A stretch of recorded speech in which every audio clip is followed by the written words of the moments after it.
Dilexit Nos, il nous a aimés, encyclique du pape François sur le Sacré-Cœur de Jésus. Résonance de la parole dans l'histoire, numéro 102. Voyons quelques-uns des effets que cette parole de Dieu a produits dans l'histoire de la foi chrétienne. Plusieurs pères de l'Église, particulièrement en Asie mineure, ont mentionné la blessure du côté de Jésus comme l'origine de l'eau de l'Esprit. La parole, sa grâce et les sacrements qui la communiquent.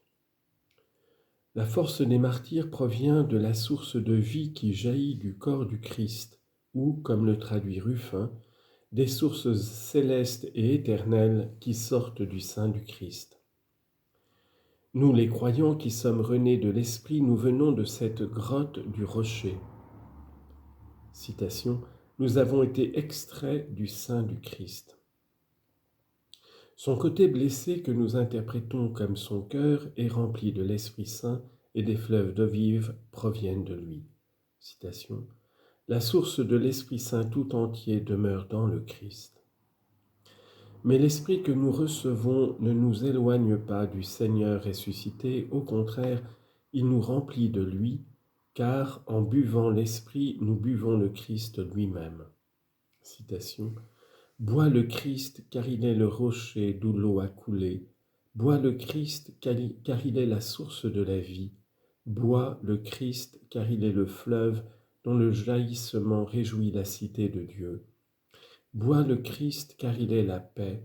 Bois le Christ, car de son sein coulent des fleuves d'eau vive. Saint Augustin a ouvert la voie à la dévotion au Sacré-Cœur en tant que lieu de rencontre personnelle avec le Seigneur. Pour lui, la poitrine du Christ n'est pas seulement la source de la grâce et des sacrements, mais elle la personnalise en la présentant comme symbole de l'union intime avec lui, comme lieu de la rencontre d'amour. Là se trouve l'origine de la sagesse la plus précieuse qui consiste à le connaître.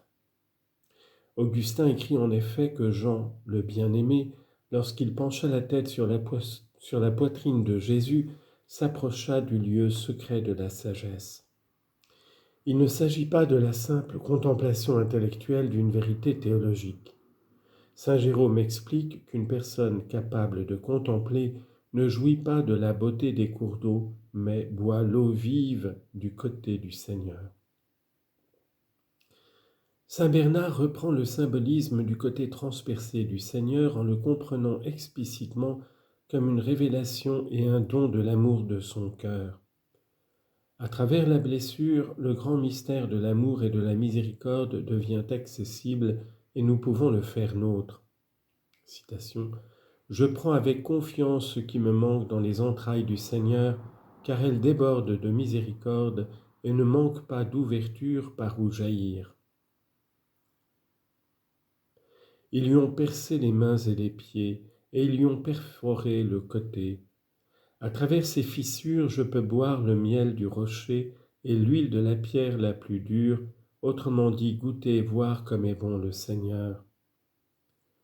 Le fer a transpercé son âme et son cœur s'est fait proche. Il n'est plus incapable de comprendre mes faiblesses. Les blessures ouvertes dans son corps nous révèlent le secret de son cœur et nous font contempler le grand mystère de la compassion. Ceci réapparaît de manière particulière chez Guillaume de Saint-Thierry qui nous invite à entrer dans le cœur de Jésus, nous nourrissant à son sein.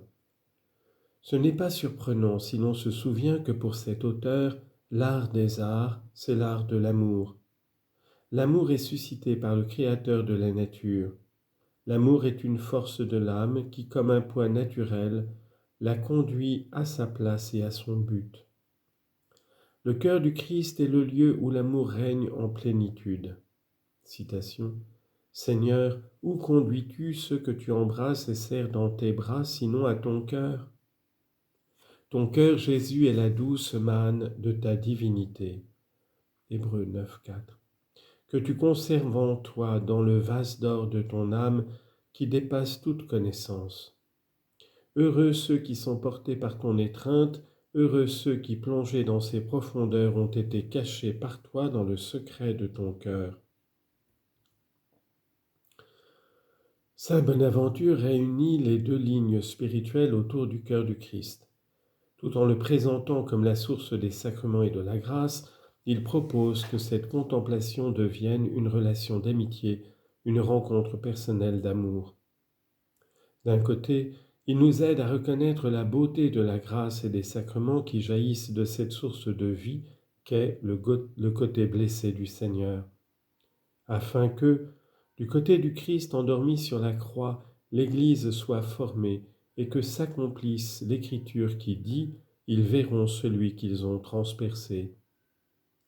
Il fut accordé par une disposition divine qu'un des soldats ouvrit de sa lance ce côté sacré et le perfora entièrement, au point de faire couler le sang et l'eau en répandant le prix de notre salut qui, depuis la source, le secret de son cœur, donnerait à profusion leur puissance au sacrement de l'Église pour conférer la vie de la grâce et serait désormais pour ceux qui vivraient dans le Christ une coupe puisée à la source vive qui jaillit pour la vie éternelle.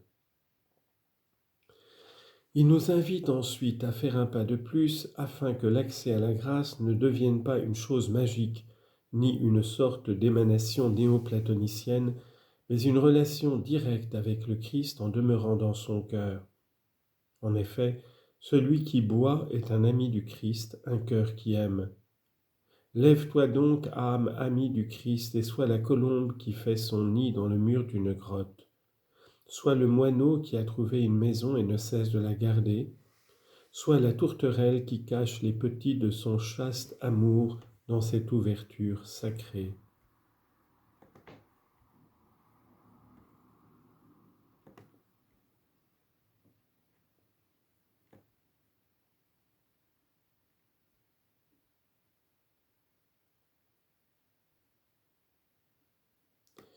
Et c'était une citation de Saint Bonaventure.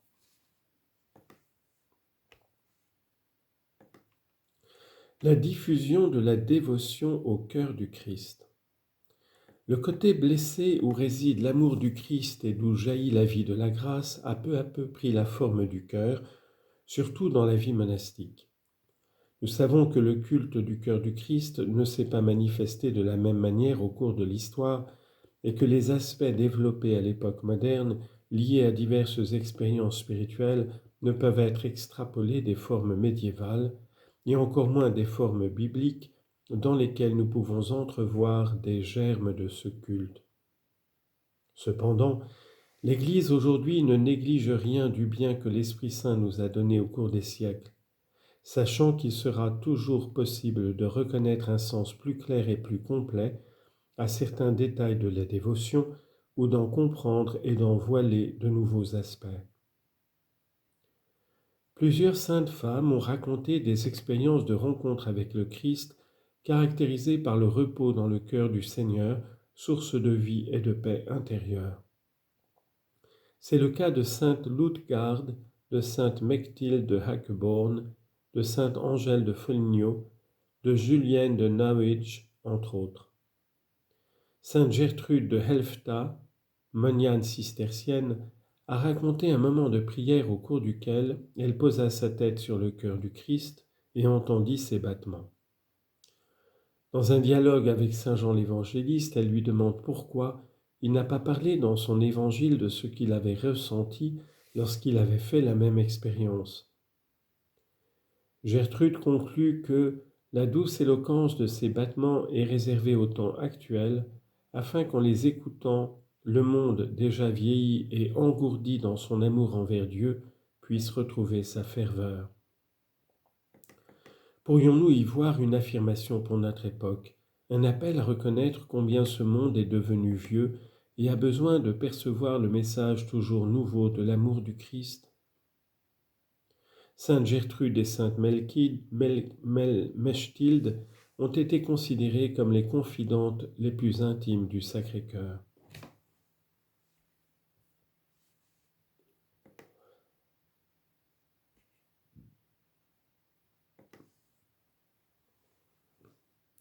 Les Chartreux, encouragés par Ludolphe de Saxe, ont trouvé dans la dévotion au Sacré-Cœur un moyen de remplir d'affection et de proximité leur relation avec le Christ.